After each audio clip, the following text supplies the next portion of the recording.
Hello दोस्तों, welcome back to the 5 minute stock trading course. तो आज हम लोग बात करने वाले हैं क्वांटिटी के बारे में।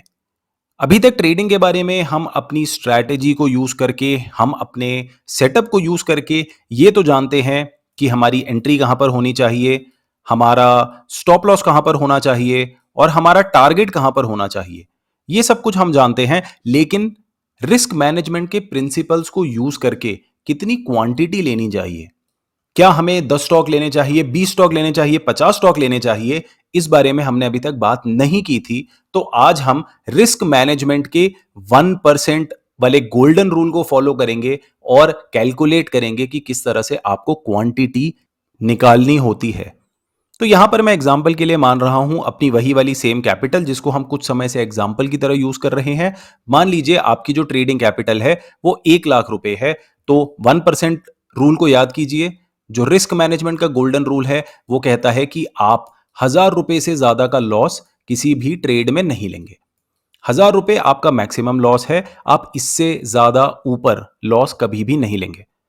तो मान लीजिए आप ट्रेडिंग करने के लिए बैठे हैं और एक चार्ट में आपको एंट्री मिलती है जहां पर आपको 100 रुपीज में एंट्री मिल रही है और जो आपका स्टॉप लॉस है वो 99 रुपीज का है। और जो आपका टारगेट है, मान लीजिए आप 4:1 रिवॉर्ड टू रिस्क रेशियो वाला ट्रेड ले रहे हैं, तो 104 जो होगा वो आपका टारगेट हो जाएगा। तो यहां पर 4 रुपए का रिवॉर्ड है और 1 रुपए का रिस्क है। Clear 4:1 reward to risk ratio वाला ट्रेड है। तो इस तरह का स्टॉक, अगर आप इस तरह के ट्रेड में एंट्री कर रहे हैं तो आपको कितने स्टॉक लेने चाहिए। अब देखिए, इसको कैलकुलेट करने का बिल्कुल सिंपल तरीका है। आपका रिस्क है 1000 रुपए और आपका रिस्क पर शेयर यहां पर है 1 रुपए। आप यहां पर अगर 100 रुपए का स्टॉक लेते हैं, जैसे ही वो 99 हो जाता है आपका स्टॉप लॉस हो जाएगा और आप 1 रुपए पर शेयर गवा देंगे। तो आपको क्या करना होता है, आपको ये जो टोटल रिस्क है इसको अपने रिस्क पर स्टॉक से डिवाइड करना होता है। यानी कि 1000 डिवाइडेड बाय 1, तो आपकी जो टोटल क्वांटिटी है वो 1000 हो जाएगी। तो इस तरह से आप अपनी क्वांटिटी को कैलकुलेट करते हैं। चलिए, ये थोड़ा सा सिंपल एग्जांपल था। एक दूसरा एग्जांपल देख लेते हैं। मान लीजिए कि आप जो स्टॉप लॉस है आपका वो 98 रुपीज पर है। ठीक है, 99 की जगह 98 रुपीज पर है। और जो आपका टारगेट है, अभी मान लीजिए आप 3:1 रिवॉर्ड टू रिस्क रेशियो के लिए जा रहे हैं, तो आपका 106 का टारगेट है।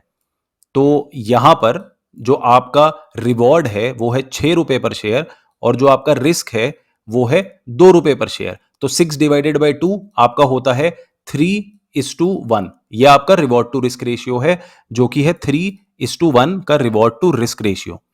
तो अब हम समझते हैं हमें क्वांटिटी कैसे निकालनी है। क्वांटिटी निकालने का वही तरीका है। 1000 रुपए का टोटल रिस्क है, 2 रुपए पर शेयर आप रिस्क लेने के लिए तैयार हैं। 2 रुपए का आपका रिस्क है पर शेयर। तो आप क्या करेंगे, आप हजार को 2 से डिवाइड कर देंगे और आपके 500 क्वांटिटीज आ जाएंगी। तो आप सोचिए, अगर आपने ये वाला स्टॉक बाय किया, आपने 100 रुपए में स्टॉक को बाय किया और आपने 500 क्वांटिटी बाय की, तो टोटल हो गए 50,000 रुपए। आपकी कैपिटल है 1 लाख। तो आप आधी कैपिटल से इस वाले ट्रेड में एंट्री कर रहे हैं। आप अपनी पूरी ट्रेडिंग कैपिटल को यूज नहीं कर रहे हैं और उसका कारण बिल्कुल सिंपल है। आपका जो रिस्क है वो 1000 रुपए से ऊपर नहीं होना चाहिए।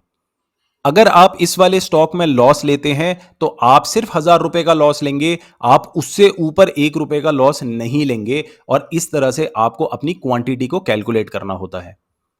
तो चलिए, मान लीजिए एक थोड़ा अलग एग्जांपल ले लेते हैं, एक लास्ट एग्जांपल, जिसमें मैं आपको बताऊंगा कि किस तरह से आपको अपनी क्वांटिटी को कैलकुलेट करना होता है। तो मान लीजिए कि आप 1000 रुपए का एक स्टॉक है और आप 1000 रुपए पर एंट्री करने की सोच रहे हैं। और मान लीजिए 950 रुपए जो है वो आपका स्टॉप लॉस है और जो आपका टारगेट है वो 1200 रुपए है। तो इस तरह से ये 4:1 रिवॉर्ड टू रिस्क रेशियो वाला ट्रेड है, क्योंकि जो रिवॉर्ड है वो आपका 200 रुपए है और जो रिस्क है वो आपका 50 रुपए है। 200 डिवाइडेड बाई 50 होता है 4:1। तो अब इस वाले केस में आपको कितने स्टॉक्स बाय करने हैं, तो यहां पर आप देखिए रिस्क पर ट्रेड है 50 रुपए। अगर आप इस वाले ट्रेड में स्टॉप लॉस करेंगे तो पर शेयर 50 रुपए का आप लॉस लेंगे। तो आपको क्या करना है, 1000 रुपए आपका टोटल रिस्क, इसको आप डिवाइड कर देंगे 50 से और आपकी क्वांटिटी निकल करके आ जाएगी 20। तो इस तरह से आप किसी भी ट्रेड में जाने से पहले आपको क्या करना है, आपको चाहिए अपनी टोटल ट्रेडिंग कैपिटल, ये आपका जो भी अकाउंट का साइज है उसके हिसाब से निकलेगी। आपको चाहिए उसका 1% जो कि है आपका रिस्क, और इनको यूज करके आप रिस्क पर शेयर की तरफ ध्यान देंगे। जो रिस्क पर शेयर है वो तो चार्ट के हिसाब से आएगा। आपको अपना स्टॉप लॉस कभी भी हिलाना नहीं होता है। स्टॉप लॉस में जो भी विक बनती है नीचे की तरफ, जो लोग स्ट्रैटेजी को जानते हैं उन्हें पता है कि एक विक बनती है, वो वाला विक जहां पर स्टॉप हंट हुई होती है वो हमारा स्टॉप लॉस होता है। तो आप उसी स्टॉप लॉस के नंबर को यूज करेंगे और उसके बेसिस पर आप यहां पर अपनी क्वांटिटी को कैलकुलेट करेंगे। ध्यान रखिए, बहुत सारे लोग सब कुछ अच्छे से करते हैं, वो इमोशंस को भी कंट्रोल कर लेते हैं, उनकी स्ट्रैटेजी भी एक प्रूवन स्ट्रैटेजी होती है, सब कुछ अच्छा होता है, लेकिन वो क्वांटिटी गलत तरह से कैलकुलेट करते हैं, जिसकी वजह से वो लॉसेज में रहते हैं, क्योंकि क्वांटिटी आपके रिस्क को मैनेज करने में हेल्प करती है। आपकी क्वांटिटी इस तरह से होनी चाहिए कि आप जरूरत से ज्यादा रिस्क ना लें। तो चलिए, आज की वीडियो में इतना ही। अगली वीडियो बहुत बहुत बहुत स्पेशल है, क्योंकि हम उसमें बात करने वाले हैं एक्यूरेसी और रिवॉर्ड टू रिस्क रेशियो के बारे में। एक्यूरेसी और रिवॉर्ड टू रिस्क रेशियो का जब आप एक परफेक्ट कॉम्बिनेशन बनाते हैं, जब आप एक बिल्कुल स्वीट स्पॉट में पहुंच जाते हैं, उसके बाद आप अनप्रॉफिटेबल से एक प्रॉफिटेबल ट्रेडर बन जाते हैं। तो एक्यूरेसी और रिवॉर्ड टू रिस्क रेशियो, इन दोनों का क्या काम होता है और किस तरह से इन्हें फाइन ट्यून करना होता है, इसे हम समझेंगे अगली वीडियो में। तो चलिए मिलते हैं अगली वीडियो में। धन्यवाद।